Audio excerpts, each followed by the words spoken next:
Good morning, viewers, and welcome to the Market Review, where we discuss financial and market developments, financial and capital market developments, and how it impacts our economy. Today is midweek, that's Wednesday, November 18, 2020. We look at developments in the private equity and the venture capital space as it impacts the markets. Today, we'll be looking at the dynamics of private equity investments and business ownership in Nigeria. An interesting topic that all those who follow developments around PE and VCs should be interested in. To have this conversation with me today, joining via Zoom, is Mr. Joseph Agunbiade. He's the founder of Univelcity and second time featuring on our program. Nice to have you, Mr. Joseph. Good morning.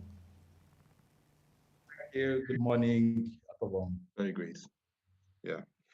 It was a nice conversation we had last time, but let's begin with your assessment of how private equity investments has helped to expand the activities of businesses in Nigeria. So how has a PE investment in a Nigerian business helped it to expand?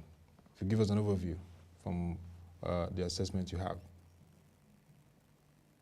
Yeah, so from what you can see in Nigeria, since, in the 90s, late 90s especially, when we started having more PE players coming to the market, what we have seen is that we've seen more capital flow into the markets, so it becomes a lot easier for indirect investors to come in. And so when you look at the game from even the telecoms, through all the various, I think telecom is one of the biggest markets where they have played.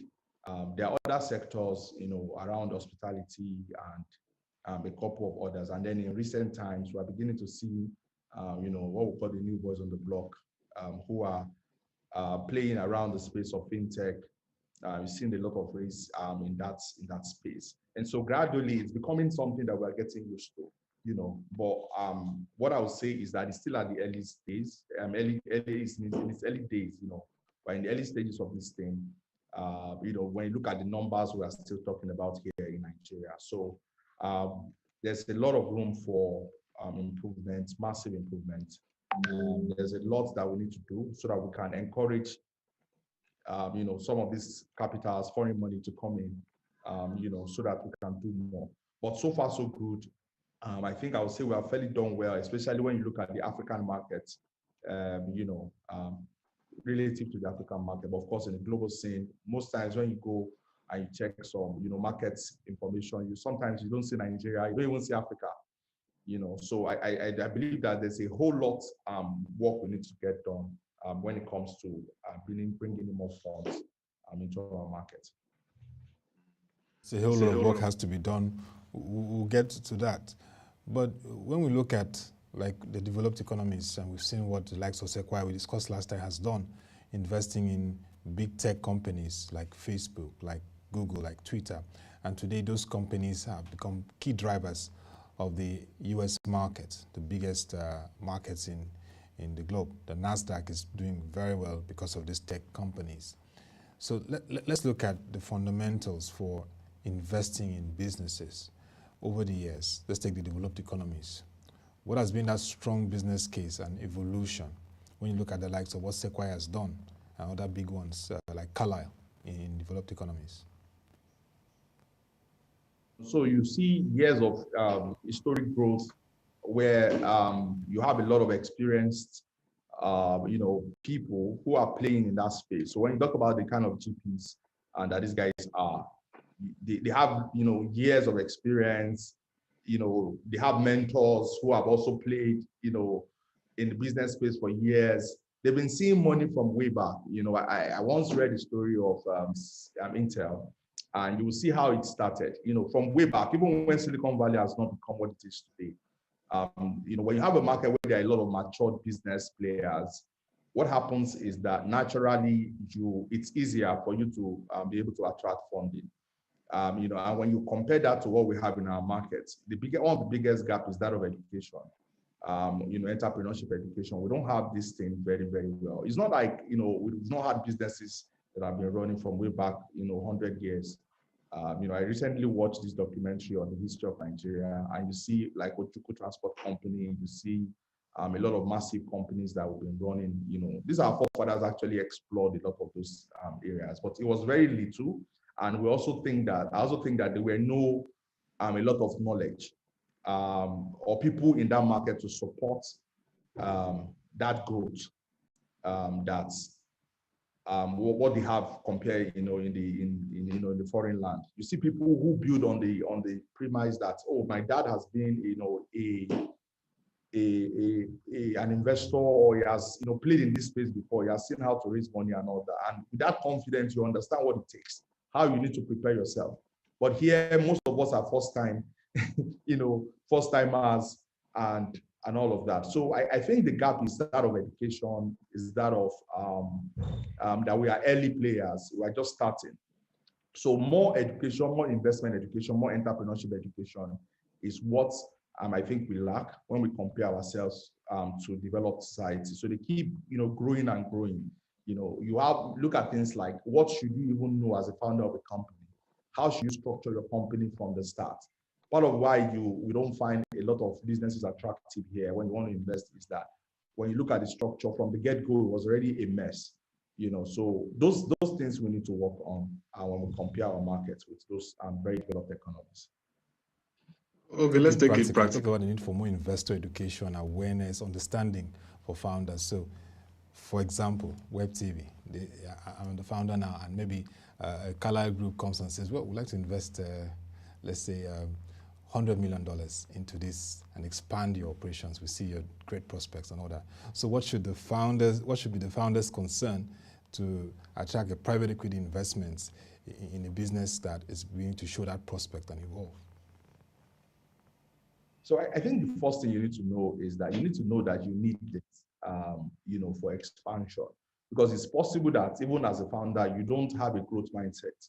You probably just want to do me and my family, which of course is a wrong mindset in the first place. So the first thing is that you need to know that there is a world out there where you need to expand to. You've got something to deliver. You've got something the world needs.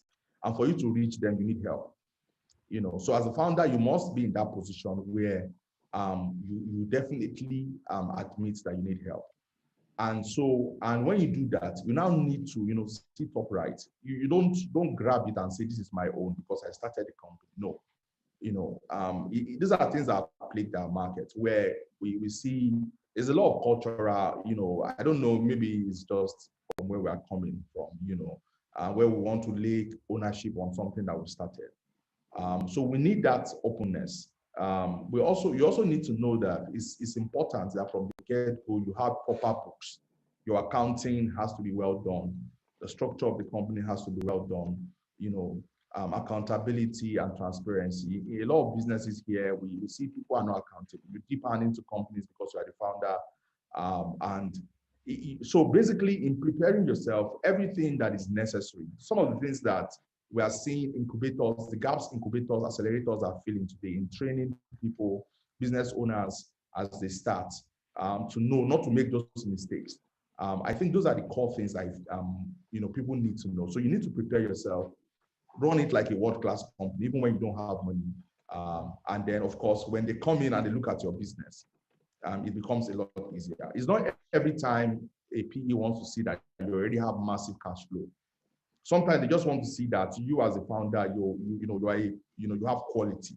You have that. You see a lot of businesses in Nigeria today, they go and bring people that have foreign education to come and run them, especially when they take over those businesses. Or for even startup that is founded by someone with a foreign education, easily gets, that kind of, what's it called? They get easy investment compared to people who have local education. And that's because of the exposure, the understanding of structures, which you are lacking. So I would say those are the things you need to start doing your books, audit your accounts, and, put the right structure. Don't be the alpha and the omega, and ultimately that makes you more convincing to the investor. That's good. And also that the area of consultancy, sometimes because of the fees, startups and businesses are very careful because of the budget they have, not to spend so much. But what's the role of having some services, like professional services companies that help to advise startups and businesses who are on the eyes of potential PE investors? And like I said, there's some that may have the challenges of the funding, but what can professional services do in terms of having them in clusters? Because when you begin to have prospects from PEs, definitely you need all those effective advisory services on how to structure in a way that is sustainable. Like you said, structure is very important. You have to think global if you're going to get those investments on board. So what I would say is that sometimes, we just assume that consultancy is very expensive because we are thinking about the big consultancy firms. Today, there are a lot of smaller consultancy companies that, are out there. And some of them, they don't mind even in stocks or in, that you bring them on and they provide such services to you, and when you eventually cash out or when you eventually raise money, you are able to pay them properly. That is one option. Also there are people who actually have this money, they just don't want to pay. People we don't really value so much, advisory services. You don't want to bring out the money. You need to shell out the money. Just the same way you pay salaries, you must be willing to shell out some of the money you have made. In fact, it's something you should do continuously. Have consultants who advise in your business, and that way you can, sustain it. And I think the third option is the fact that there are accelerators. The reason why we have accelerators is because of things like this. Some of these accelerators, what you need in consultancy is what they provide to you. They help you and they prepare you for investment, make you investment ready. In fact, some of them go on to introduce you to investors right within their programs. And so in Nigeria, what I would say is that we've seen a lot of people play in the space of incubation and all of that. But we need more accelerators. We need more accelerators, and we need accelerators that can play. I don't know if it's a common thing to have accelerators beyond seed round.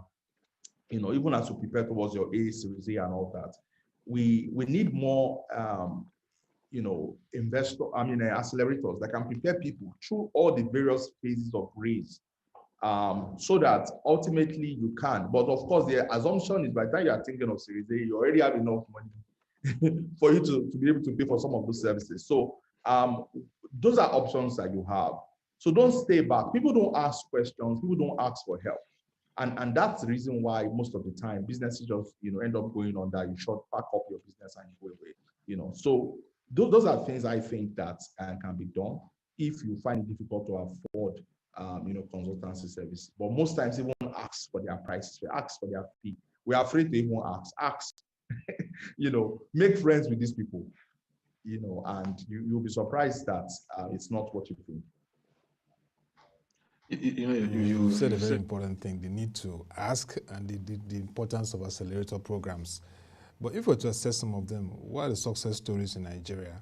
Because when you look at Co-Creation Hub and what people like what you're doing, Univelcity, and the budget which you co-founded, and various other groups have come up, even Andela, the investment it got from Facebook, that could be a testament to how this whole initiative helps to drive PE investments in companies. So for mentioning CCO, who just celebrated 10 years anniversary, we see that the coming of CCO has bettered a lot of tech companies today, and some of them directly, some of them indirectly. For example, Univelcity was indirectly because, of course, budget was one of their first baby. And from creating that and that understanding, I was able to start Univelcity. Now you're seeing green tech capitals, you're seeing what's the name of that lady, Flying Doctor, you are seeing Flying Doctors, Maya, you are seeing a lot of these young people are now coming into the space because of understanding where some of these people actually used to live abroad. They've worked in JP Morgan, they've worked in investment banking, but some used to work in the UK. So they are bringing this foreign knowledge back home. And what we are seeing is that even though some people will say that the size of the fund is not so large, or all of that, we have to start from somewhere. We have to go from crawling to walking and all of that, standing and walking. So I would say that yes, we are in our early stage, but we are making tremendous progress. A lot of investments. Almost every day you wake up. In fact, I just saw yesterday the former founder of, or the former CEO and founder of TechPoint, just raised $300,000 talent in his new company, Talent QL. You know, so for people who have been exposed to a lot of money, let's say people in, you know, in financial industries and all of that, who sees a lot of money, they will think that I was 300K is more money. Well, I don't think that way. We have to really grow. We need people, more local players, people who themselves got invested in locally, and then they grow to the point where they have money to put into, what's it called now, into these funds. Most of the funds, most of the money that is coming in from the LPs, we are getting them from, you know, foreign markets, bringing them into our local players to run. You know, and it is for you to even be a good GP. You look at it that for me, one of the good criteria is that you yourself, you have run, you know, a venture before, a company that has been, you know, backed by, you know, other funds. So you understand how that thing works. So it makes you a better player there. And that way you understand how it is to attract funds, and you can even start, you know, gathering people locally to invest in, you know, the places where there are money that is just wasting, you know, like, you know, pension funds and a lot of other places. You can easily attract those people to bring in their money, because now they know you have grown, matured in our local space over time. Today, everybody can trust Bosu Tidani because of Iran CC Hub, you know. But if you didn't start in the first place, how do we even build that trust? So what I would say is that we are coming up gradually. More and more people. We talked about Paystack exits the last time. You know, somehow those guys with the liquidity they have, they can easily bring in more, you know, and contribute to the, you know, funds that we have here locally. So I would say that we are growing gradually. There's a lot of maturity that is happening bit by bit, but you know, it will definitely take time. What I'll just say is that we need more players rather than keeping your money. Like, you know, like I always say, bring it into the pool, find people you can trust. Funds you can trust, putting your money, and let's get more money out there. It is by putting more money that will make more money. It's not by keeping it to ourselves or by taking it to other markets where we know that they are guaranteed. These people develop their own market themselves, so we need to develop ours. You know. Well, that's very interesting to note. Now, I know one of the presidential candidates in the last elections talked about having a national venture fund, venture to support businesses, to really set up businesses that can really transform the economy. Now, Lagos State is coming out with a $1 billion seed capital to address areas like entertainment, hospitality, tourism, amongst other areas. So, in a way, governments can set up some venture kind of intervention of funds. How effective are those kind of supports systems to businesses? I think it's a global practice, you know. And when you look at the United States, you see the Treasury was set up to create prosperity, you know. And somehow, I may not know so much of the details, but definitely having such a system ensure that funds get, you know, continuous liquidity. They get a lot of cash to be able to drive their work. And so I believe for our leaders here to be doing that, it's something they've seen that is happening around the world. And it's a welcome thing. You know, what I just think that we need to do more is they need to be able to find the right managers, fund managers, to manage these funds, because the truth is, if you just give people, so you see a lot of money coming out from CBN and all of those places now, and the way the money is just going out. I think that we can do better by passing this money through proper fund managers, to get it to these people, preparing the people adequately so that you don't just get money and you don't have entrepreneurship education. You get the money that's also put into business, go and marry more wives, or go and buy land, or you travel abroad with the money. So we need to just structure that properly and ensure that we are able to you know, develop the next generation. Even to talk, I've been talking about all these fund managers. It is by providing funds like these, more funds, that you have, you know, people who are packed in one, you know, you have maybe one company where you have a lot of them. They can start living, you know, and setting up smaller cells and hiring next generation of people who will work with them and become, you know, partners in those firms. So I think we must do it right. It's a good thing, but we must do it right. This money, when you drop 1 billion in the next 4 years, what is your plan for the 1 billion? You know, we need to know it. We need to teach businesses that there's something called exit. When we invest in you, we want our money back. So it's not free money. There's a scenario that we have here in our university where we partner with Lagos State, LSCTF, to provide funds for students who cannot afford learning, And we had over 500 plus people that applied for the program. And by the end of the day, we selected top 50 something, after the assessments and all that. When we offered when Lagos State brought the offer letter, and some of them realized that they were going to pay back, they were shocked. The government is paying for you, so you think that it's free money. And they were shocked. So at the end of the day, we only have about 18, less than about 18 to 20 people who accepted the offer to be a part of the program and are willing to pay back. So there's that cultural gap where if let's say it wasn't that strict, if they are not, you don't have that managers, people who are going to manage the money and ensure that you pay back, and you don't have all those clauses well spelled out, people are definitely just going to take this opportunity and leave. And here are people who want to learn so that they can make $100,000 a year and all of that, and they don't want to share and pay back whoever invested in them. So we must make those corrections. And like I said, entrepreneurship education, working with the right structure. Government should not be bypassing structures. The countries we go to where these funds are being provided, they work with fund managers who are experienced and all that. So we need to do more of that. And ultimately, and also another medium they can use is through incubators. They need to work with incubators because, of course, a lot of this money would be for early stage, seed investment and all that. So we need to fund those kind of places that already existed, or the newer ones who are, being formed by people who are experienced. Yeah, what you said is important. Effective management, but particularly fund managers, people that are very experienced in that regard. A billionaire in the country shared his experience. Some investments made in some businesses, like a private equity investor. Some of the young lads that got the funds or the investments started using the money to go and enjoy themselves, go to first-class hotels in the country and traveling and enjoying themselves, forgetting the primary reason they got the funds. So I can understand why you need a lot of management of those funds and capital.